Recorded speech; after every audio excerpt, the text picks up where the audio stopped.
Hi, and welcome to Smart Beach Investors weekly real estate update for Florida's Emerald Coast.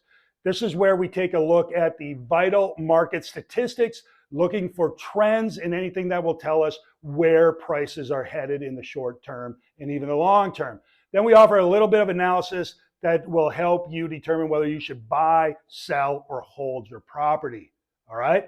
That's what we do. I'm John Moran. I am the CEO and founder of Keller Williams Realty's At the Beach team and Smart Beach Investor. And that's what we're going to do here. So let's go ahead and get started. Let's talk real estate here at the beach. What is going on here at the beach real estate wise? It's weird. It's weird. I don't know. The market's up, it's down, it's sideways. I don't know. A lot going on. But I think what I can tell you is how to summarize it or maybe give you some direction as which way to go is a story about my favorite person, me. All right. So here's what happened. Last week, my wife and I, we owned a place up in Oxford, Mississippi, and last week we sold it. All right. Here's the backstory. About 15 months ago, my son started at Ole Miss, right? And we went up there and we bought a condo that we're going to own it for 4 years. And when he graduated, we're going to sell it and use the money to pay for his college and then collect all the rent in the meantime and all that stuff. It was a good plan. It was a great plan, except my son transferred to Tallahassee's Florida State. Changes things, right? So now we got this condo up in Oxford. We love it. We love Oxford. We love going up there. We got a rental business, all kinds of stuff going on there. But we're looking at the market. And we're saying, is this somewhere we're going to be long term? Can the market sustain what's going on here long term? 5 years, 10 years, 20 years? No. We decided, no, we're not in that market for the next 10, 5 even years. We're not long-term players there. We're short timers. So we looked it around. We said, is now the time to get out? We asked. It was. So we sold. We got a great price. We doubled our money in 15 months. That's cool. And normally I'm a long-term buy and holder, but only if you're in it for the long haul. And again, we didn't think we were going to be there long-term. So we sold, we got out, we doubled our money, all good. Bringing it back to here in this world, again, there's going to be a lot of folks in this market that aren't long-term players. They don't want to go through it. The market's coming back. We're seeing high cost of mortgages. It's coming down a little bit. We'll talk about it in a minute, but mortgages are still relatively high compared to what they were, right? You got a huge cost to own these days with insurance is jumped up so much and HOA fees and all kinds of stuff going on. It costs a lot more to own than it did only a few years ago. And rents are softening as inflation takes hold and people are struggling a little bit more maybe than they were. So we got all these dynamics, and in the short term here at the beach, yeah, I think we're going to have a little bit of heartache going on, or indigestion or whatever, heartburn. Maybe that's what it is, heartburn over these next few years. So if you're a short-time player, run. It might be time to get out. I mean, if you're a long-term player, stay. Tie a knot, hold on, do whatever you have to. You'll be fine. Be better than fine. And we'll see here in just a little bit. But I think that as we move forward into this next year, 2024, if you're a short-timer, I don't think the next little while is going to be good for you. All right? So if you can get out with a high number, it might be worth it for you. Send an email, info@Smart Beach Investor. It's what we do. We can tell you where you're at, help you decide. But for you folks playing the long game, I think there's some really good stuff ahead for you. We're going to take a look. We're going to look at supply, demand, mortgage rates, all that stuff. You can decide what you want to do. So let's get after it. Let's talk about supply, housing starts specifically. Take a look at this graph. This is the housing starts in Florida going back to, I think, 1985. Okay, this is a good view of what's happened over time in Florida with housing. And I find it incredibly interesting. If you look at 85 going into the first part of 1990 or the 90s, you'll see that the number of housing starts dropped. And it was pretty low. There are not a lot of houses being built. It slowly grew, fell back. You can watch it, and then it started to march uphill until it really spiked there in 2002, 2004, right in that range. And that was the stated income, no doc loan market, the subprime mortgages, if you remember, if you've been around that long. And I could, a quick little story on that as it relates to my favorite subject, right? My buddy and I, we wanted to build houses. I hadn't built anything. I didn't know how to build it. I couldn't, Lincoln logs, I couldn't do that, right? But we were bent that we were gonna buy some land, mitigate the wetlands, right? Do all this technical stuff, and then build these houses that we're gonna sell for millions of dollars and get rich, okay? And we put an offer in on, I think it was 5 lots. This deal was for 5 lots in South Walton County. And boy, we were like, oh, I hope we get it, I hope we get it. And we didn't get it. We didn't get it. We lost our bid to somebody else. And I remember thinking, oh man, that sucks. There goes our future, right?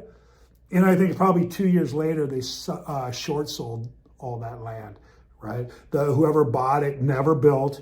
They overpaid for it. They ended up giving it back to the bank or short selling. I think in this case, they short sold it. And I became a genius for a deal I didn't get. It's weird how it all works. But that was back in 04, 05, 06, right? It was crazy. People were building left and right. You can see that the number of housing starts went to just to the moon back then. But then look at after that, you see how the roller coaster showed up. And that's the banks got really tight. They wouldn't give developers any money, the ones that were left, right? A lot of builders went out of business. A lot of developers went out of business. And they couldn't get back in it. And we didn't see housing starts get back for, 10 years. And even now, it's not much higher than it was back in the 90s, in the early 2000s. So while there's more houses getting built, and you can see at COVID, we got a little bit of a spike there, but then the supply chain and banks got really tight, the mortgage rates got really high, the amount to borrow money got really high, and builders backed off. It's starting to come up again a little bit, but I don't think the supply of houses is massive in all of Florida. In the United States, for that matter, I think there's more buyers than there are houses for sale. So supply is very tight. It's the same thing for condos. There's not very many new condos, and if there are, they're generally smaller complexes with bigger units and bigger price tags per. So there's not a lot of supply. There's more than there's been, but still not a lot. So if you're looking for supply to keep prices down long term, don't know if that's going to work for you, right? In the short term, yeah, we're seeing supply go up. I see it. I see it in a lot of buildings. I'm doing a pricing analysis for one of our clients right now in a condo, and there are many for sale, where a year ago there weren't hardly any. Now there's many. And the result is there's a few folks in there, couple three, that are chasing the market down. You see with these multiple price drops over time, chasing the market. That's going to become more and more common here in 2024. So if you're a short time player, get out.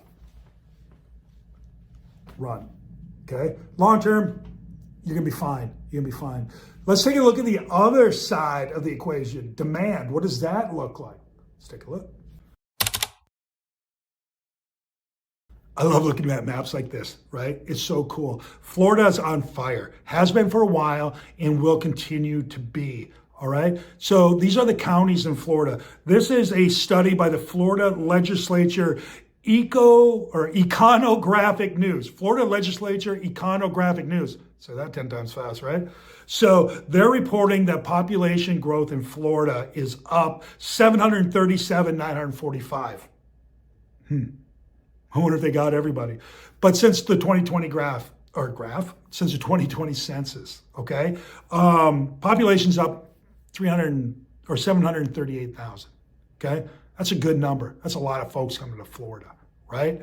I like this too. Look at the fastest growing cities. It's on here. Take a look. Freeport and Mexico Beach. That's our area. That's our area, right? We like that. I think probably because the prices are probably a little less. Mexico Beach right there, awesome. They got hit by the hurricane. They're bouncing back nicely. Freeport straight shot down 331 to the beach. Very good spots. Local rankings for Florida counties, that's cool. Okaloosa, number 26. Santa Rosa, 28. Bay County's 30, and Walton's 39. That's by population. So, and they're all growing. They're all growing to different degrees. We like that. So we have supply, that's marginal. We got demand that's pretty strong. Both things tell me price is going to go up over time. Now in 2024, 5, 6,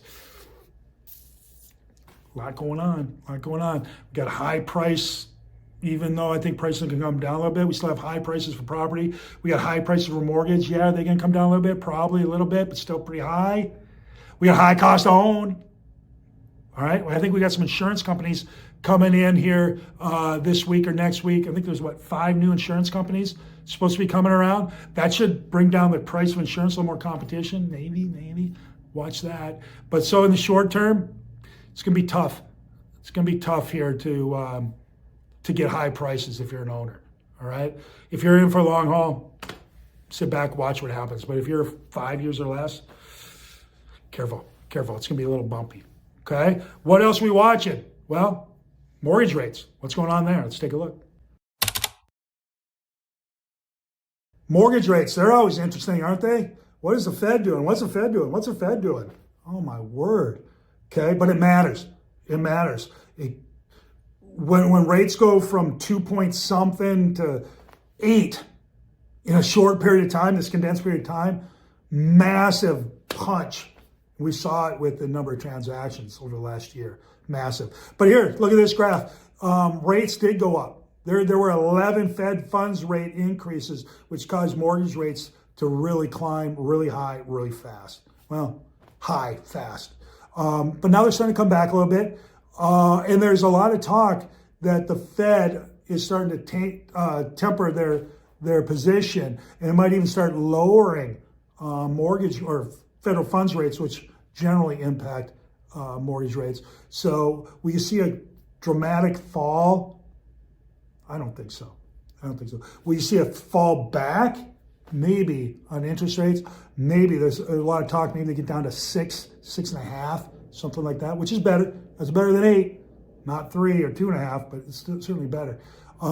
So yeah, I think mortgage rates are going to be better. You'll bring more buyers into the game, which will be good. But the other side of it, though, is you got all these folks, these short timers that maybe bought high with a variable rate that's adjusting on them.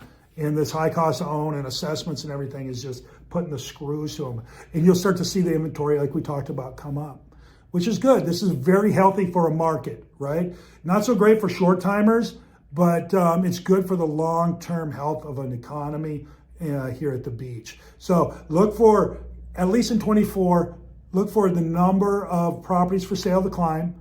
Look for mortgage rates to come down and transactions to go up, which will give us a lot of data, and you can start to adjust what you're doing on that.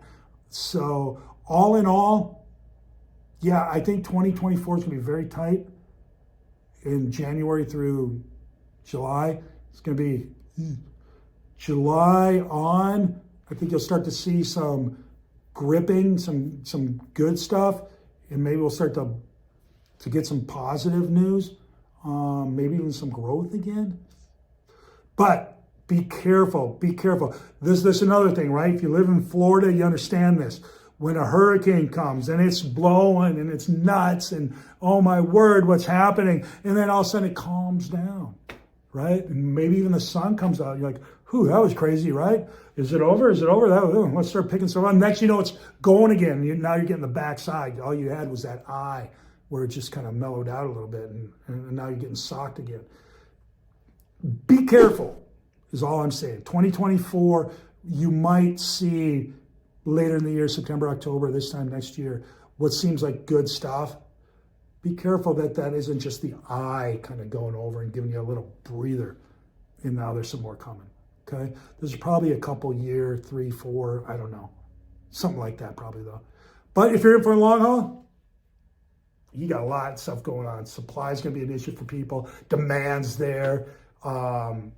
People want to be in Florida. You got to live somewhere. From a vacation standpoint, folks are going to go on vacation, no doubt. So it's good to be an owner and not so great to be a renter. It's going to stay that way. So there you go. That's what's going on. If you have questions about your place, send us an email. info@smartbeachinvestor.com. This is what we do. We help folks max out their positions as buyers, owners, and sellers. Okay? And you're probably going to need some help this year. There's a lot going on. All right? Info, Smart Beach Investor. Outside of that, have a great week. See you next week.